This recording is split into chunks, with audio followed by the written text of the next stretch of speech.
over 20 years of IT experience, and he has been a test architect and principal consultant, excelling in designing, strategizing and architecting manual and automation testing solutions. His primary focus has been the area of establishing and leading testing center of excellence,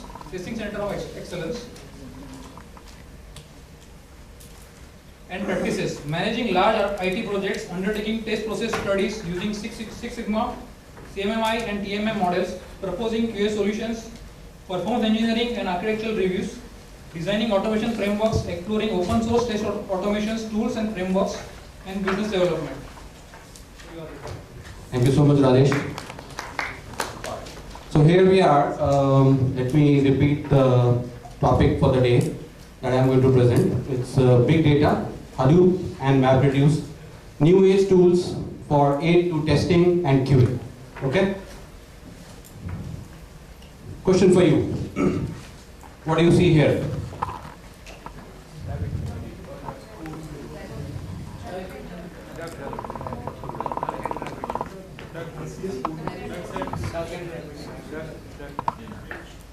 Dinner, lunch.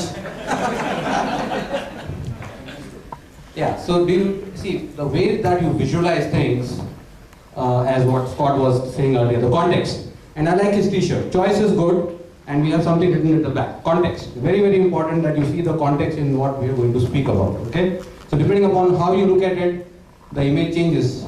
And the way that you're going to also look at when we implement something, develop something, and I really love the way that Scott presented that no two teams are the same. No, nothing is repeatable. Even if you want to do something next time, if you don't improve, then there's no fun. And that's how basically Amol also talked about, and I really like the concept of giving a high five, because you also remember certain key points and certain key takeaways. And context there was also important. Okay? Absolutely, I didn't want to say that, but it was too early for you guys to wake up. But considering that India won yesterday, and that we were all awake for a little very late time, this strategy might be useful. Okay, I'm a big yoga fan. So rather than doing a high five, I might ask you to do Anulom Vilom. Would that be okay? By the way, I did that in USA in one of the recent presentations. And yeah, after lunch immediately, you need to resort to much better things than high five. Okay, and I would like to recommend Indian yoga techniques for keeping ourselves awake. Okay, so let me repeat the topic. What we say is how to test big data application. By the way, do you remember my topic? How many of you remember the topic that I'm speaking on?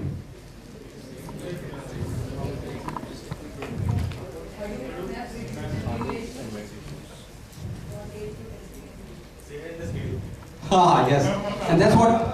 Good that at least somebody is reading that aloud, and a good way to be successful conference presenter is to create a large, big title for the presentation. Okay? Now since the title of the presentation you know and you have read it, what is it about? Is it about one or is it about two? What am I going to speak on?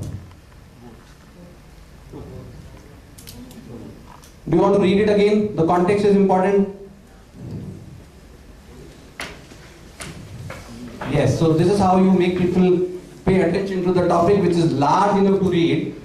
And I'm going to speak about not only about big data, but primarily also talk about a case study where we utilize these tools, the big data tools, for testing engagement. Okay? Now, what is big data? How many of you have heard about this? Is it too much hype? How many of you have heard about big data before? So, what is big data? Anybody can actually tell me what is big data? Big data is a data which cannot be handled by our existing system. A big data is a data which cannot be handled by our tooling system. Anybody else wants to? Since you have heard about big data, can you please highlight what you have heard about that? The data which is coming from different sources. The data which is coming from different sources, actually the volume is enough. There is a variety, there is a veracity, and there is a speed as well. Yeah, so he's got the definition right. Very nice. So, but in general, any examples that you would like to highlight where you have seen big data? Sorry? Cricket match? Match scores. And your likes on the tweets, and your posts on the Facebook, and your WhatsApp, and then it leads to Facebook comments. Together, all of this leads to data, and that is what is big data. Okay? Let me give you a quick introduction of what exactly is big data. Question: which search engine do you use?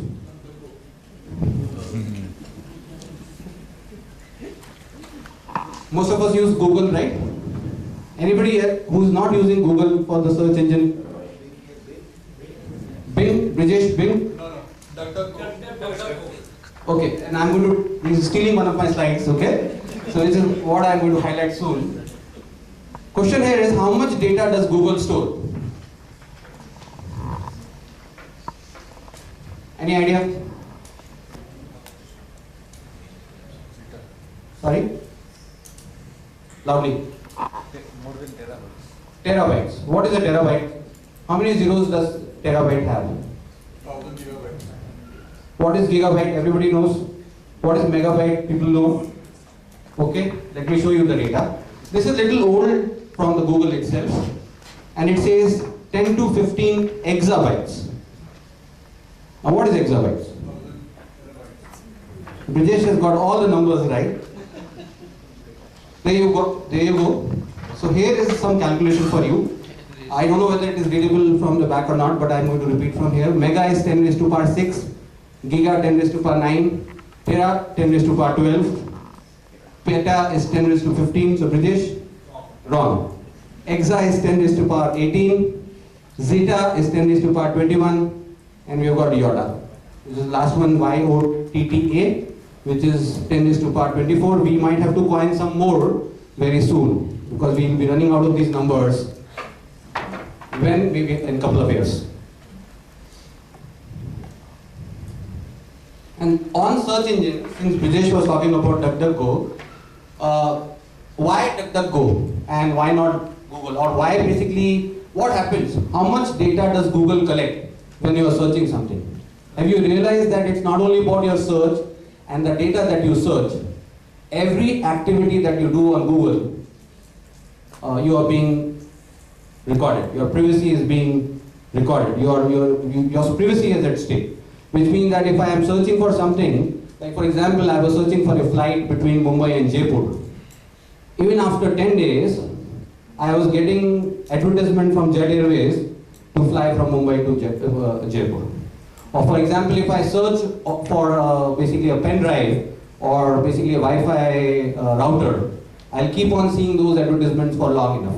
Even if I change my machine, although they are basically using cookies to store it, but if you are signed in with a Google account, all this data has been. They had a legacy adapter, which means they had something already in place, and they wanted to develop a new adapter. So the adapter was doing what? It was listening to the exchange feed. This is called as tick-by-tick data.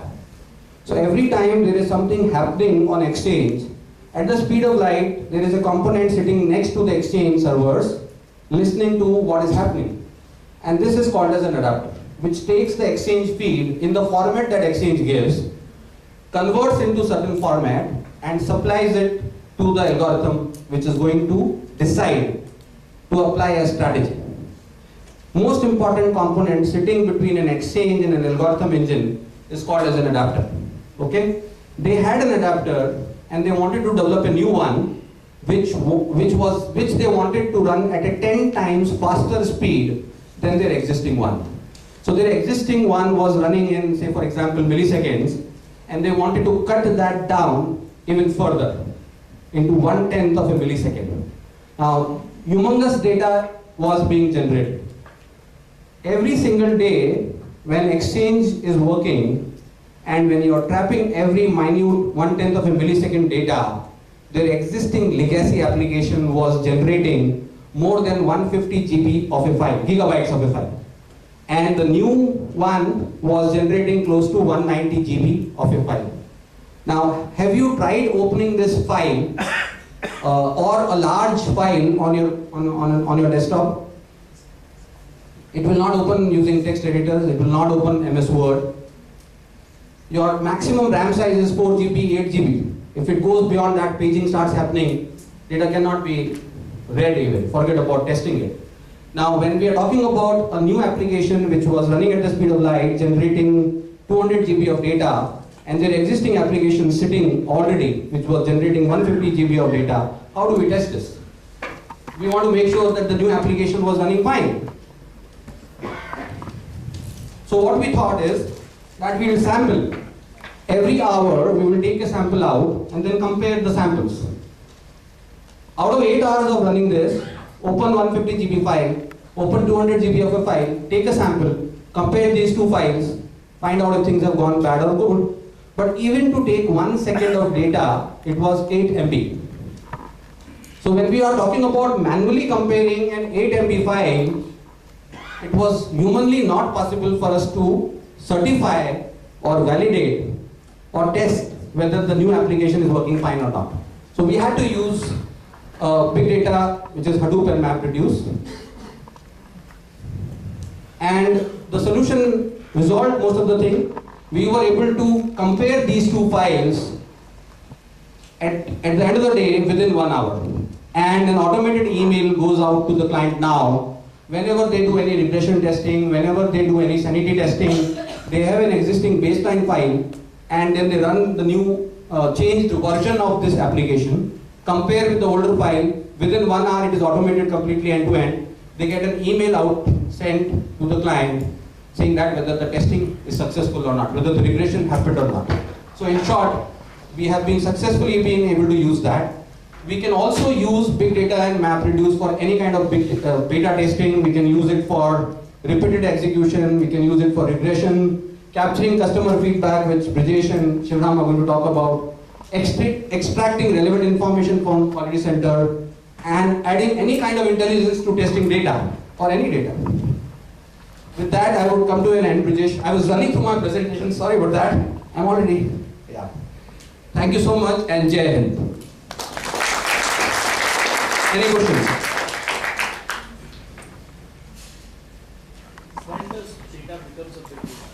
When does data become a big data? So one thing is that you need to identify, can your normal technology handle this data?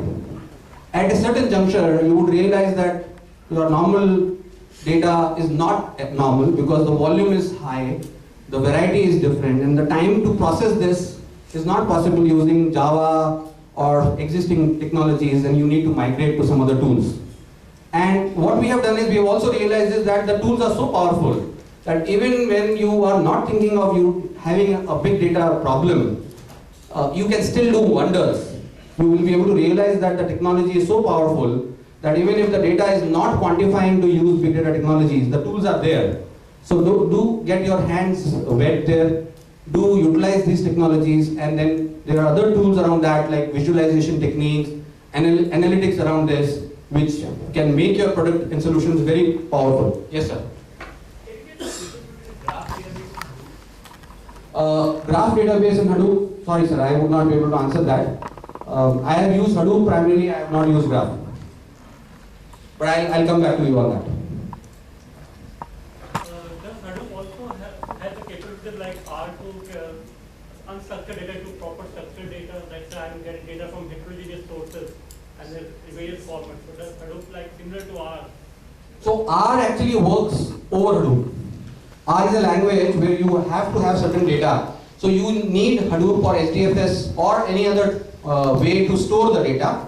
And then R can actually work as a language or a tool which can analyze this information and give you meaningful results.